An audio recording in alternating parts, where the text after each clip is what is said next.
Il y a 10 jours, le Moyen-Orient s'est retrouvé au bord d'une guerre régionale majeure. Missiles, drones, frappes ciblées.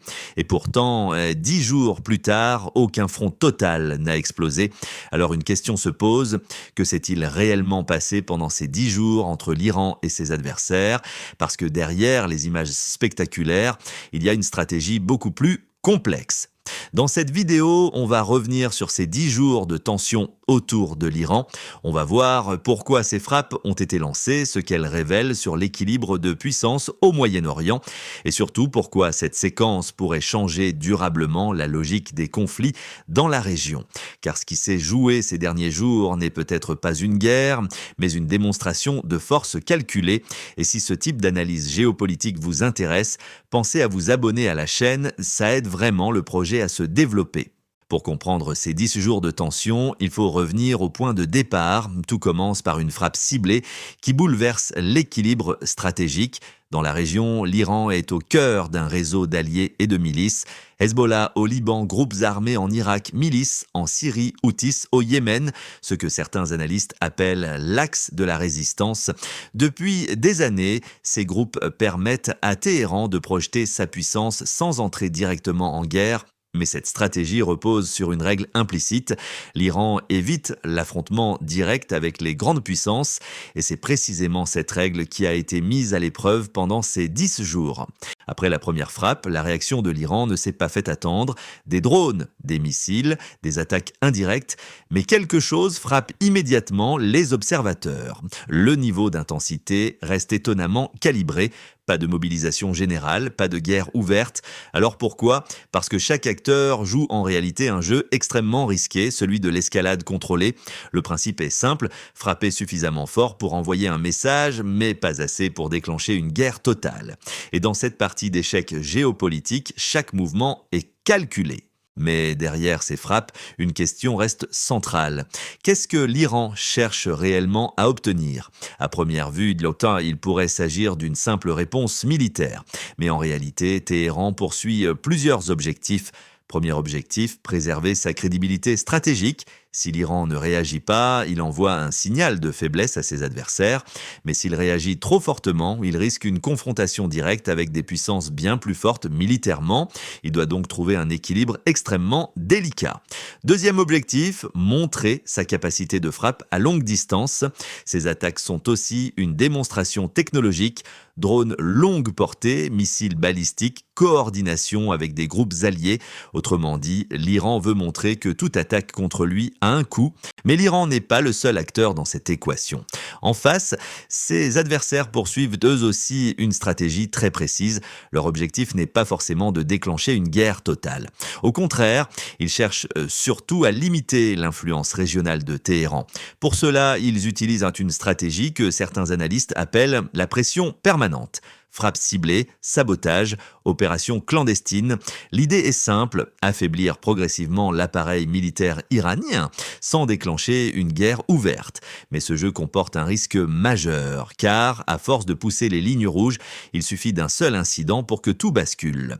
Et c'est ici qu'apparaît peut-être le détail le plus important de toute cette séquence, un détail dont on a finalement assez peu parlé dans les médias, mais qui pourrait en réalité changer la lecture de ces 10 jours. Pendant les attaques, quelque chose d'inhabituel s'est produit. Les drones et les missiles n'ont pas été interceptés par un seul pays.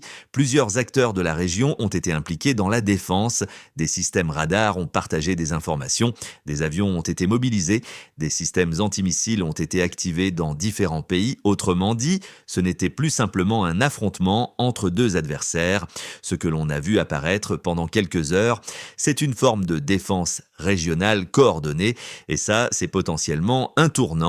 Parce que pendant des décennies, le Moyen-Orient a été marqué par l'inverse, des rivalités profondes, des tensions permanentes et très peu de coopération militaire entre États. Mais cette crise a montré quelque chose de nouveau. Face à une menace commune, plusieurs pays ont commencé à agir comme un réseau de sécurité, pas une alliance officielle, pas un traité militaire, mais une coordination opérationnelle de fait. Et c'est là que les choses deviennent vraiment intéressantes. Parce que si ce type de coopération se développe, Cela pourrait profondément transformer la logique stratégique dans la région, car cela signifierait qu'à l'avenir, une attaque majeure ne ferait plus face à un seul adversaire, mais potentiellement à plusieurs systèmes de défense interconnectés. Et pour un pays comme l'Iran, dont la stratégie repose souvent sur la fragmentation de ses adversaires, c'est un changement majeur. Pendant longtemps, Téhéran a profité d'une réalité simple, ses adversaires ne coopéraient pas vraiment. Ils étaient divisés. Mais si ces pays commencent à coordonner leur défense, alors toute l'équation stratégique peut changer. Et certains analystes pensent déjà que cette crise pourrait être le premier test d'un futur système de défense régional. Si c'est le cas, alors ces 10 jours pourraient être vus dans quelques années comme le moment où une nouvelle architecture sécuritaire a commencé à émerger au Moyen-Orient. Et c'est précisément pour cela que cet épisode est beaucoup plus important qu'il n'en a l'air. Alors au fond, pourquoi ces 10 jours comptent-ils autant? Parce qu'ils révèlent quelque chose de plus profond, la transformation de la manière dont les guerres se déroulent aujourd'hui. Pendant longtemps, les conflits étaient relativement simples. 2 États, 2 armées, un front, une guerre déclarée. Mais aujourd'hui, ce modèle est en train de disparaître. À la place, nous entrons dans une nouvelle forme de confrontation, une confrontation plus diffuse, plus ambiguë et souvent plus longue. Aujourd'hui, les conflits passent par toute une combinaison d'outils, des milices alliées, des frappes ciblées des drones, longue portée des cyberattaques, des sabotages, des opérations clandestines. Ce sont des actions qui permettent d'affaiblir l'adversaire sans franchir immédiatement le seuil d'une guerre totale. Les stratèges appellent parfois cela la guerre sous le seuil, une guerre qui n'est jamais officiellement déclarée, mais qui peut durer des années. Et dans ce type de confrontation, un élément devient central, la dissuasion. Chaque camp cherche en permanence à envoyer un message, montrer sa capacité de riposte, tester les réactions adverses, démontrer sa technologie et surtout, prouver qu'attaquer aurait un coût trop élevé. C'est un jeu d'équilibre extrêmement fragile, parce qu'il faut être suffisamment crédible pour dissuader l'ennemi, mais jamais assez agressif pour déclencher une guerre incontrôlable. Et c'est exactement ce que ces 10 jours ont illustré, une confrontation spectaculaire, des centaines de projectiles, mais au final, aucune guerre ouverte. Ce n'était pas une bataille classique, c'était une démonstration de puissance calibrée et ce type de confrontation pourrait bien devenir la norme dans les années à venir. Après 10 jours de tension, une chose apparaît clairement. Personne ne veut d'une guerre régionale totale. Ni l'Iran, ni ses adversaires, ni les grandes puissances impliquées dans la région. Mais dans le même temps, personne ne peut se permettre d'apparaître faible. Et c'est cette contradiction qui rend la situation si instable. Chaque acteur doit réagir, mais chaque réaction comporte un risque d'escalade. Le résultat, c'est un équilibre extrêmement fragile.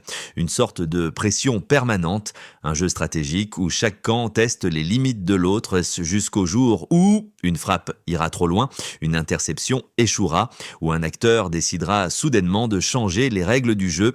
Et c'est pour cette raison que ces 10 jours pourraient être plus importants qu'ils n'en ont l'air, parce qu'ils montrent à quel point l'équilibre actuel repose sur des calculs extrêmement précis. Et ils posent une question fondamentale pour les années à venir. Combien de temps ce système d'escalade contrôlé peut-il réellement tenir avant qu'une erreur de calcul ne déclenche une crise beaucoup plus grave ? Si cette analyse vous a permis de mieux comprendre ce qui se joue réellement autour de l'Iran, vous pouvez soutenir la chaîne en laissant un like sur la vidéo. Et si vous voulez suivre les prochaines analyses géopolitiques, pensez aussi à vous abonner. Et surtout, je suis curieux d'avoir votre avis. Est-ce que ces tensions vont progressivement se calmer ou est-ce qu'on assiste au début d'une nouvelle phase de confrontation dans la région? Dites-moi ce que vous en pensez en commentaire.